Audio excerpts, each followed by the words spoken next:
Security Conference. First, do we have good audio from Addis and Paris? Yes. Yes, we have good audio from Paris. Yeah. Okay. Good audio from Paris. Yes. Addis. Yes, we can hear you. Yeah. Okay, thank you. We do see Paris. Thank you very much. I'm Ken Fiddler from the U.S. Africa Command Public Affairs Office. I will offer just a few brief comments and then turn it over to our distinguished panel members for their opening remarks. This international conference has brought together more than 170 participants representing the African Union Commission, nearly 20 African nations, the U.S. Department of State, the Department of Defense, Africa Command, along with international agencies, intergovernmental organizations, academic and private sector experts. The conference is co-sponsored by the U.S. Departments of State and Defense and hosted by U.S. Africa. Thank you all for joining us today from Addis, from Paris, and our guests here in the room. With that, I would like to introduce our panel members. Ambassador Johnnie Carson, the Assistant Secretary of State for African Affairs. His Excellency Erastus Mwencha, Deputy Chairperson, African Union Commission. General William E. Ward, Commander, United States Africa Command. And Ambassador Vicki Huddleston, Deputy Assistant Secretary of Defense for Africa, Office of the Secretary of Defense.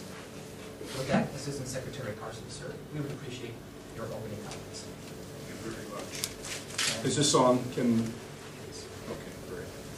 Thank you all for coming here this morning, and greetings to all of you who are joining us via video conference from Paris and from Addis Ababa.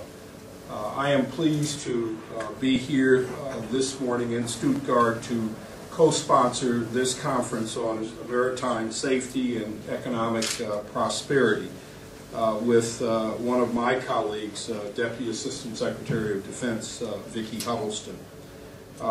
We are joined this morning by General Ward, who is our gracious host for the next 2 days, and His Excellency Erastus Mwencha, the AU's Deputy Chairperson. I want to extend a very special vote of thanks to both General Ward and to Dr. Mwencha for their contributions in making this conference so successful.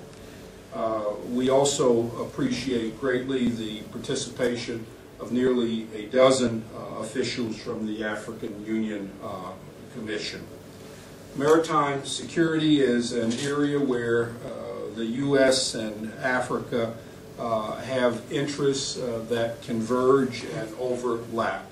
Those interests include fostering sustained economic growth and development, ensuring free movement of goods on the strategically important transportation corridors off the African coast, protecting the environment, maintaining port security and infrastructure, preventing illegal fishing, and protecting offshore oil and gas installations.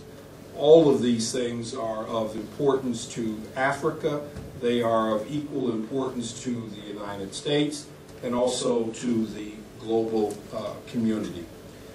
Therefore, we find that today's conference gives us an opportunity to promote greater collaboration and cooperation in helping to ensure that African countries can realize the greatest benefits from their resources from the sea, and also where we can work with African countries to protect those coastal and maritime resources from being exploited illegally. It is a great pleasure, as I said, to be here with my colleagues, and we certainly welcome your questions after the opening statements. I'll turn now to Dr. Mwencha. Thank you very much, Ambassador Carson and General Ward and Ambassador Huddleston. And also, would like to thank you, the journalists out there, and thank you for the interest you have taken on this very important subject of maritime safety and security. For us in Africa, this is a subject of great importance because, as you know, the coastline of Africa is about 39,000 kilometers. Now that poses an opportunity and a challenge. Opportunity because in that coastline lies great wealth, and which Africa is only tapping a small portion of it. Often we only get to hear about hijacking and piracy, but that's not all about the coastline of Africa. The coastline of Africa is about trade. It is about food security. It is about energy. It is about human trafficking. It is also about toxic waste. But above all, it is about governance for the continent and the wealth of the continent. The challenges that face Africa today are global, and the solution can only be global. That's why we're so happy to be here to partner with our friends and partners.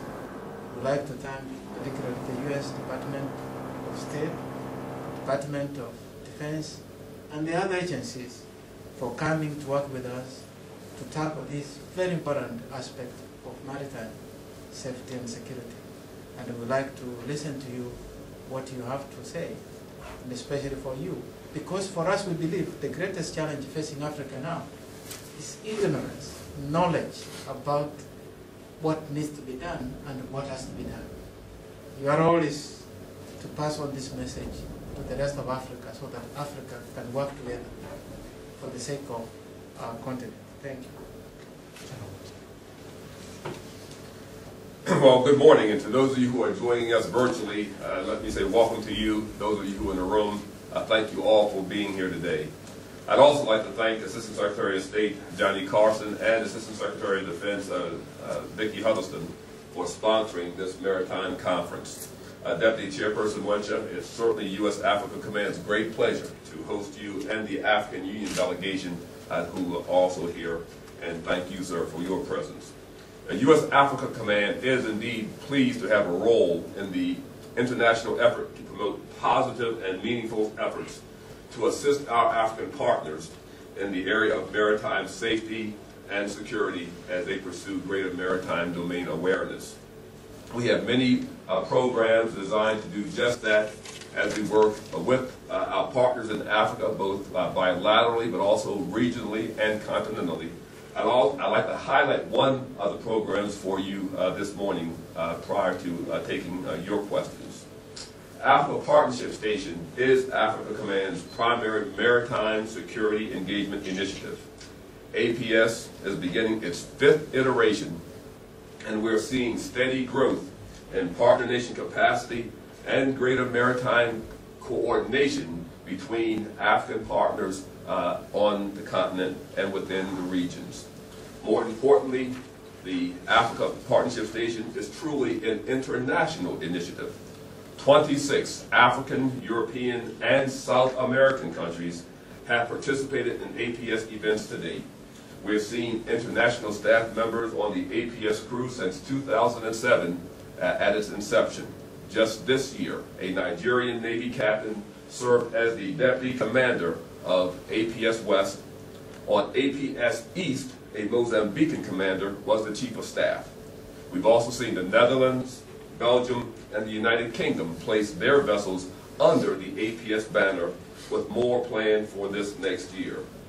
We're excited about this program, what it has achieved, and how it is bringing together all of the various stakeholders who can assist in contributing to improve maritime safety and security around the coast and littorals of Africa, as these nations take the steps that they see important in increasing their maritime domain and awareness over their territorial waters and in their exclusive economic zones. Thank you for being with us this morning, and we look forward to taking additional thoughts and comments from you. Thank you very much. Good morning. It's wonderful to be here to participate in this opportunity. Thank you, General Ward, Dr. Mwencha, and Assistant Secretary Carson. I think back when I began my career in Africa over 30 years ago, and we wouldn't have been exchanging views like this on the internet with Paris and with Addis and here in Stuttgart. We had at that time, over 30 years ago in Africa, African states were just becoming independent and beginning to form their governments. Now, more African states than ever are democratic, more African states than ever are offering education and health care to their growing populations. The Organization of African Union has become the African Union, which is a stronger and more dynamic institution. Many, many good things have happened to Africa over the past 3 decades. But also over the past 3 decades in particular, and especially in this last decade, Africa has begun to face transnational threats, threats that indeed have come from the outside for the most part, and are challenging Africa's ability not only on land to preserve the governance that it has fought so hard to provide for its people, but also in the sea lanes and in the coastal areas. So what do I mean by transnational threats? Well, religious extremism, ethnic divisions, all these issues are preyed upon by extremists. And how does that affect the maritime areas? It affects the maritime areas because of the possibility of a nexus between extremism and illicit activities such as drug smuggling, weapon smuggling, people smuggling. All this has an impact on the security of the coastline. But even more than that, we have to think about the coastline in terms of Africa's riches, its fishing industry, its oil industry. These industries offshore can provide wealth for African nations and for its people and help in development. But unless they're preserved and protected, they won't be available for doing so. And finally, as Dr. Mwencha so eloquently mentioned in his keynote speech to us this morning, Africans, and we hope to help you with all of these issues, and especially this issue, must protect the environment from offshore dumping, from rivers that are polluted and reefs and potential fishing grounds and hatcheries. So the environment becomes absolutely essential, good environment and good stewardship to the preservation of the coasts of Africa. Thank you very much. Thank you, Ambassador Huddleston.